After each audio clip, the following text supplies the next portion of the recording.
Question 5. ABCD is a quadrilateral in which all the four angles are equal. Show that AB is parallel to CD and AD is parallel to BC. अब तो इस question में ना figure नहीं दिया हुआ है, ठीक है। आपको फिगर बनाना होगा, मैंने इसे नहीं बनाया ताकि मैं आपके साथ बना सकूँ, आपको अच्छे से समझ में आएगा। सबसे पहले तो गिवन लिख दीजिए, quadrilateral ABCD, angle A is equal to angle B is equal to angle C is equal to angle D, लिख दीजिए, आग बन करके लिख देना है, बस कुछ नहीं करना है। टू फाइंड, क्या हमें निकालना है, AB is parallel to CD and AD is parallel to BC, ये हमको लाइक प्रूव करना है, ठीक है। And the solution. So first of all we would make a figure. It is a quadrilateral and quadrilateral में कुछ भी हो सकता है ना, कोई भी four sided figure, it could be a trapezium, it could be a rectangle, square, कुछ भी हो सकता है, बट वो फोर साइडेड होना चाहिए। थोड़ा सा ना सोचते हैं, अभी फिगर जल्दबाजी में नहीं बनाएंगे, थोड़ा सा देखेंगे, समझ में आ जाएगा कि फिगर कैसा होना चाहिए एग्जैक्टली। सबसे पहले तो आप देखिए कि दो लाइंस जो है वो पैरेलल बोल रहा है। अगर एक क्वाड्रिलैटरल मैं बनाती हूँ, कोई सा भी क्वाड्रिलैटरल, जैसे कि ऐसा कुछ अजीब सा, ठीक है, एंड मैं इसे मार्क कर देती हूँ ABC एंड D। अगर मैं ऐसा लिखूँ सो यहाँ पर आप देखिए AB is parallel to CD, AB is parallel to CD and AD is parallel to BC, AD is parallel to BC बोल रहा है। ये दोनों तो पैरेलल दिख रहा है, लेकिन क्या ये दोनों पैरेलल है क्या? नहीं है। क्यों? क्योंकि अगर इसे हम एक्सटेंड करेंगे तो वो कहीं ना कहीं पर मीट कर जाएगा, इन्फिनिटी पे मीट करेगा, इसलिए ये दोनों तो पैरेलल नहीं है। सो ये ऐसा फिगर नहीं बन सकता, कोई अटपटा सा फिगर नहीं बनेगा, क्योंकि ये दोनों भी ये और ये वाला भी पैरेलल होना चाहिए और ये वाला भी पैरेलल होना चाहिए, ठीक है। समझ रहे हैं ना क्या बोल रही हूँ? इसलिए अगर अपोजिट साइड्स पैरेलल होना चाहिए, कब हो सकता है वो? कोई स्पेशल केसेस ही होते हैं, जैसे कि रेक्टेंगल में हो सकता है और स्क्वायर में हो सकता है। इसलिए क्वाड्रिलैटरल ना इधर रेक्टेंगल होगा इधर स्क्वायर होगा, समझ में आया? ऐसे हम उस पर आ रहे हैं। और सबसे बड़ा पॉइंट ये भी, अगर नहीं समझ में तो इसको भी भूल जाइए, ऊपर में एक और पॉइंट दिया हुआ था, where all the four angles are equal. मतलब फोर एंगल्स इक्वल कब हो सकते हैं? फोर एंगल्स इक्वल होने का क्या मतलब है? यहाँ पर देखिए, in a quadrilateral ABCD since the four angles are equal, पहले तो मैं सम ऑफ फोर एंगल्स क्या हो जाएगा 360 डिग्री। क्वाड्रिलैटरल का प्रॉपर्टी था कि sum of all the four angles are is 360 degrees. Therefore, angle A plus angle B plus angle C plus angle D is equal to 360 degrees. And all the four angles are equal. मतलब जो A है वो equal to B है, equal to C है, equal to D है।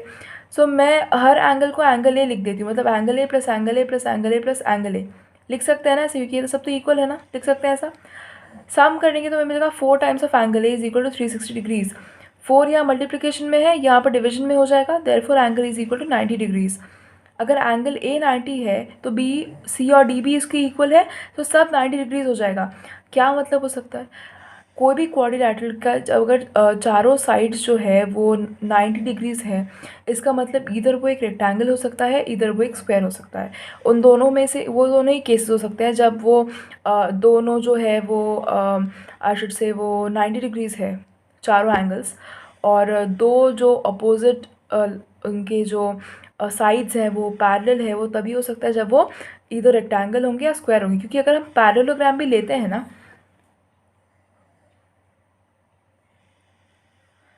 Parallelogram भी लेते हैं तो ये दोनों और ये दोनों पैरेलल तो आ जाएगा, लेकिन 90 डिग्रीज एंगल नहीं बनेगा। सो पैरेलल भी होना है, 90 डिग्री एंगल चारों बनना है, सिर्फ स्क्वायर में हो सकता है, रेक्टेंगल में हो सकता है। सो मैं यहाँ पर एक बना देती हूँ फिगर पहले।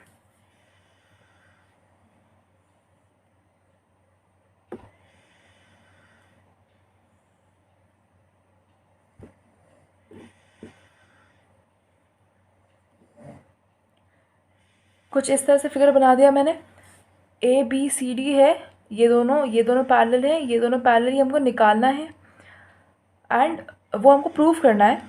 एंड ये सब है जो 90 डिग्रीज है। आप अब बोलेंगे कि बोल रहा है प्रूफ करने, मैंने पहले से ही कैसे बोल दिया कि वो पैरेलल है। क्वेश्चन में लिखा है कि show that AB is parallel to CD and AD is parallel to BC। कुछ ना कुछ एज्यूम करना ही पड़ेगा, उसके बिना क्वेश्चन सॉल्व नहीं होगा, ठीक है। इतना समझ में आ गया होगा ना। अब मैं क्या लिखूँगी कि मुझे निकालना है ना पैरेलल है। पैरेलल निकालने के लिए हम क्या करते थे, एंगल्स को इक्वल बता देते थे, इधर ऑल्टरनेट इंटीरियर एंगल्स को इक्वल बता देंगे या कोई प्रॉपर्टी यूज़ करेंगे। सबसे पहले ये दोनों मैं ए और डी ले लेती हूँ सबसे पहले, ठीक है। ये और ये दोनों एंगल्स अज्यूम कर लेती हूँ। Angle A plus angle D is equal to 90 degrees plus 90 degrees, अरे 180 डिग्रीज। मतलब एंगल ए और एंगल डी को मैंने सम कर दिया और मुझे मिल रहा है 180 डिग्रीज। मतलब वो ए और डी जो है वो सप्लीमेंट्री है। और हमने प्रॉपर्टी पढ़ा था, if two lines are parallel then the sum of interior angles on the same side then on the same side of transversal are supplementary. if two lines are parallel, मतलब if AD is parallel to CD, AB is parallel to CD, and AD is a transversal, then these two angles, the sum of these two angles would be equal to 180 degrees. They would be supplementary, और वही हमें मिल रहा है ना, इसलिए हम कह सकते हैं कि ये वाला लाइन और ये वाला लाइन जो है वो पैरेलल है। मिल गया इससे, ये वाला इससे मिल गया। हाँ, ये तो मिल गया, लेकिन हमको AD और BC भी पैरेलल बताना है, तो उसके लिए भी हम सेम करेंगे। इन दोनों के लिए क्या करेंगे, हम बोलेंगे कि B और C को ऐड कर देंगे। Angle B plus angle C is equal to 180 degrees, therefore AB is parallel to DC। मतलब वही कर रहे हैं और हमें मिल जाएगा। Okay, number 7, angle A is equal to 75 degrees and CE is parallel to AB. If angle ECD is equal to 40 degrees, find the other two angles of the triangle ABC. ये फिगर क्वेश्चन में दिया हुआ था। एक we are given with a triangle ABC and we are extending this line BC, then we get D point here and this is the line CE. CE is parallel to AB. Okay, this can be seen in the question. This angle is given as 75 degrees and this angle is marked as 40 degrees. Now we need to find angle this angle and this angle. Okay. So the way we have written all the questions, we will write this question also in the same way. Given angle, ये जो भी question है आप उसे given में लिख दीजिए। To find, जो भी हमें निकालना है, जैसे हमें निकालना क्या है, ABC निकालना है और ACB निकालना, लिख दिया। सोल्यूशन हम कैसे स्टार्ट कर रहे हैं, since AB is parallel to CE and AC is the transversal. पहले देख लीजिए कैसे दिमाग लगाएंगे हम, कैसे आएंगे उस पर, देख लीजिए बस सोचिए। हमको ये वाला एंगल चाहिए ना, ये वाला एंगल निकालने के लिए हम इधर इसे सप्लीमेंट्री 180 डिग्रीज बता सकते हैं। इन दोनों को, इसका वैल्यू फाइंड आउट करना है हमको, इसे निकालना है आपको। कैसे निकालेंगे, क्वेश्चन में since it is given that AB is parallel to C, ये और ये पैरेलल है एंड ये जो AC है ना वो एज अ ट्रांसवर्सल एक्ट कर रहा है। ये वाला एंगल और ये वाला angle they form alternate interior angles, और हमने प्रॉपर्टी में देखा था if two lines are parallel then the pair of alternate interior angles are also equal, therefore this angle would be equal to this angle. इसलिए मैंने यहाँ पर भी 75 डिग्रीज लिख दिया है। आ गया मेरा angle BAC is equal to angle ACE is equal to 75 degrees. इतना हो गया। ओके, बट हमको वो नहीं चाहिए, हमको ये वाला एंगल चाहिए। कैसे निकालेंगे, ये जो है ना, ये सब एंगल्स का जो सम है वो 180 डिग्रीज़ है, मतलब all these three angles are supplementary. इसलिए angle BCA plus angle ACE plus angle ECD is equal to 180 degrees.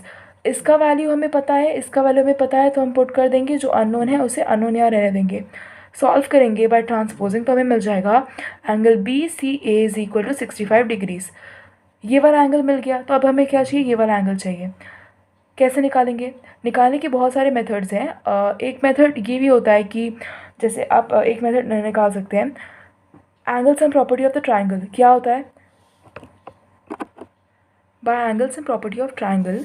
Angles and property क्या है ट्राइंगल की, आपको पता होगा, the sum of all three angles is 180 degree, है ना। Sum of all the three angles of the triangle is 180 degree.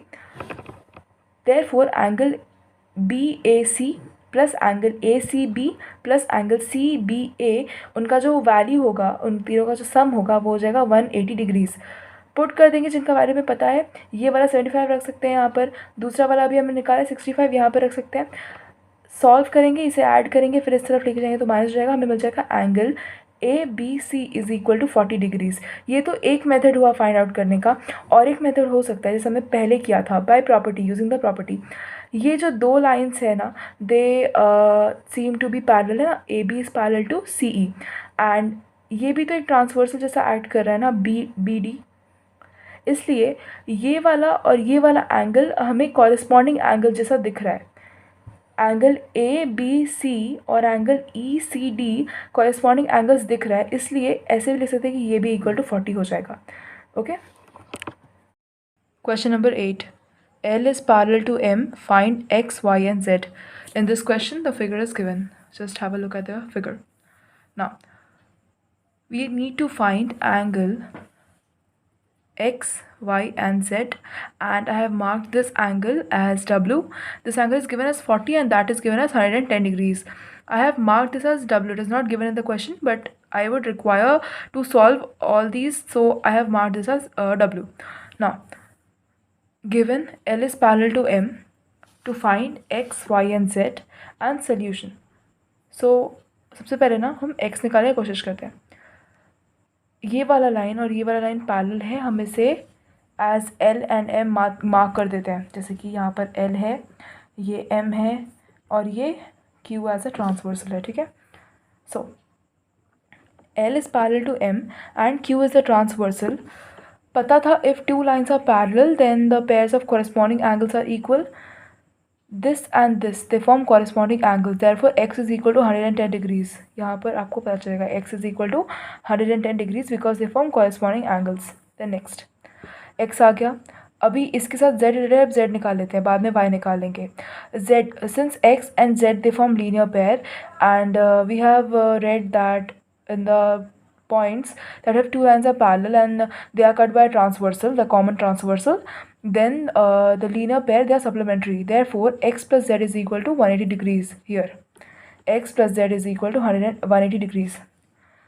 By putting the value of x as 110 degrees, we would get angle z is equal to 70 degrees.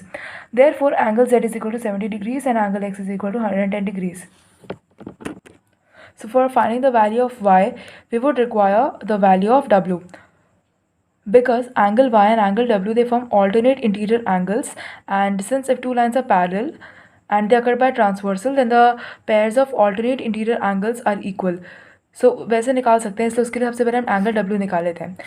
यहाँ पर दिख रहा होगा कि angle W and angle 40 degrees they form linear pair and मतलब angle W plus 40 degrees is equal to 180 degrees. यहाँ पर होगा angle W plus 40 degrees is equal to 180 degrees. Angle W is equal to 180 minus 40 that is equal to 140 degrees by linear pair. तो angle W का value आ गया and since angle W and angle Y they are alternate interior angles and alternate interior angles are equal if two lines are parallel. Therefore angle Y is equal to 140 degrees. Question number 9. Show that इसमें three parts हैं. Question 1. AB is parallel to CD, CD is parallel to EF and AB is parallel to EF. So this figure is given in the question and some angles are marked, that is 40 degrees, then 160 degrees, 20 and 20. Now we need to find, we need to show that AB is parallel to CD. First question. So given, we would have given to prove and proof. Here it could be to find, okay, and solution. Question number 1. Question number 1 we are solving as angle BCE plus angle ECD is equal to angle BCD. Angle BCE and angle ECD is equal to angle BCD. ये तो पता है ना, ये वाला angle और ये वाला एंगल मिलाने से ये पूरा एंगल मिलेगा एंड इसलिए एंगल BCD का वैल्यू 40 डिग्रीज हो जाएगा. 20 प्लस 20 40 डिग्रीज. ओके, हमको ये बताना है कि AB is parallel to CD, मतलब AB जो है वो CD के पैरेलल है. मैंने आपको 3 पॉइंट्स बताए थे ना, अगर हम ऑल्टरनेट इंटीरियर एंगल्स को इक्वल बता दें तो प्रूफ हो जाएगा, या फिर sum of interior angles on the same side transversal are supplementary, ये वो बताए तो फिर हो जाएगा प्रूफ. और हम बता दें कॉरेस्पॉन्डिंग एंगल्स को बता दें इक्वल तो भी प्रूफ हो जाएगा. तो उन तीनों में से कोई एक पॉइंट यूज़ करके हम इसे करेंगे. इस क्वेश्चन में ना अगर इसे और इसको बताना है parallel, so BC acts as a transversal and ये वाला एंगल और ये वाला एंगल इक्वल है, मतलब angle ABC is equal to angle BCD and they form alternate interior angles. Since the pair of alternate interior angles are equal, therefore AB is parallel to CD with BC as a transversal. So first question solve हो गया. Now next question, CD is parallel to EF. How to solve this question? So पहले तो question देख लीजिए क्या दिया हुआ है. CD is parallel to EF। इसे और इसे पैरेलल बताने के लिए इन दोनों मतलब इसे थोड़ा एक्सटेंड कर दीजिए बैकवर्ड्स एंड ये, तो फिर ट्रांसवर्सल क्या बन जाएगा, EC जो होगा वो ट्रांसवर्सल जैसा एक्ट करेगा। अब यहाँ पर भी वही आपको लगाना है दिमाग कि कोई तीनों में से कोई एक पॉइंट आप प्रूव कर दीजिए तो आपका क्वेश्चन सॉल्व हो जाएगा। यहाँ पर हम क्या प्रूव कर रहे हैं, we are trying to solve the question by angle CEF plus angle ECD। Angle CEF plus angle ECD ये जो है 160 plus 20 is equal to 180 degrees. और हमने एक पॉइंट पढ़ा था that the if two lines are parallel, then the sum of interior angles on the same side of transversal is 180 degrees। मतलब interior angles on the same side of transversal are supplementary, और यहाँ पर they act as interior angles जो same side of transversal पे है with EC as the transversal। इसलिए हम कह सकते हैं कि CD is parallel to EF, क्योंकि EC ट्रांसवर्सल है ये और ये सेम साइड और ट्रांसवर्सल पे इंटीरियर एंगल्स फॉर्म कर रहे हैं, इसलिए 160 plus 20 is equal to 180 degrees आ रहा है और प्रूफ हो जाएगा। Now next question is AB is parallel to EF। AB is parallel to EF, तो यहाँ पर भी EF को थोड़ा बैकवर्ड्स आप एक्सटेंड करिए। तो इन दोनों के लिए ना B और यहाँ पर ये वाला जो होगा, ये B से जो हम ट्रांसवर्सल ड्रॉ करेंगे, ये वाला ट्रांसवर्सल ऐसे एक्ट करेगा। ओके, सो यहाँ पर बेटर होगा, कोई आप कहीं से कुछ फाइंड नहीं कर सकते, आप चाहे तो एंगल्स निकाल सकते हैं, लेकिन ईजीएस्ट मेथड ये होता है, अगर ये वाला लाइन इसके पैरेलल है, AB is parallel to CD हमने प्रूव किया था, and CD is parallel to AF वो भी प्रूव किया था। सिंस और ये वाला लाइन इसके पैरेलल है और ये वाला लाइन इसके पैरेलल है, देयरफॉर ये और ये पैरेलल होंगे।